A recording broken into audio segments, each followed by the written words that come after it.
মানিকগঞ্জ সদর উপজেলার পুটাইল ইউনিয়নের ইউপি সদস্য আব্দুল আলিমকে গ্রেফতার করেছে মানিকগঞ্জ সদর থানা পুলিশ। তার গ্রেফতারের খবরে ক্ষুব্ধ হয়ে এলাকাবাসী থানার সামনে জড়ো হয়ে বিক্ষোভ ও ঘেরাও কর্মসূচি পালন করেন।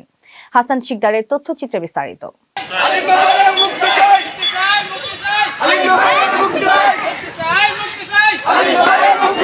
স্থানীয় সূত্রে জানা যায়, গত 2 দিন আগে পুটালি ইউনিয়নে একটি নৃশংস হত্যাকাণ্ডের ঘটনা ঘটে। এতে একদল লোক মিলে ধারালো অস্ত্র দিয়ে একজনকে কুপিয়ে হত্যা করে। ঘটনাটি সামাজিক যোগাযোগ মাধ্যমে ভাইরাল হলে ব্যাপক চাঞ্চল্যের সৃষ্টি হয়। ওই হত্যাকাণ্ডের তদন্তের অংশ হিসেবেই আব্দুল আলিমকে গ্রেফতার করা হয়েছে বলে ধারণা করা হচ্ছে। ঘরে বা ইন্ডাস্ট্রিতে মেঘনা স্টার কেবলস, বিশুদ্ধ কপারের নিরাপদ কেবলস, আপনার নিরাপত্তার সঙ্গী।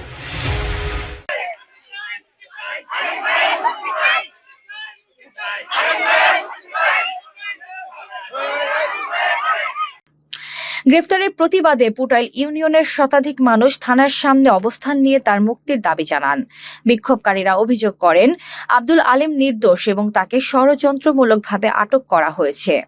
এদিকে পুলিশ জানিয়েছে, হত্যাকাণ্ডের ঘটনার তদন্ত চলছে এবং জড়িতদের আইনের আওতায় আনতে অভিযান অব্যাহত রয়েছে।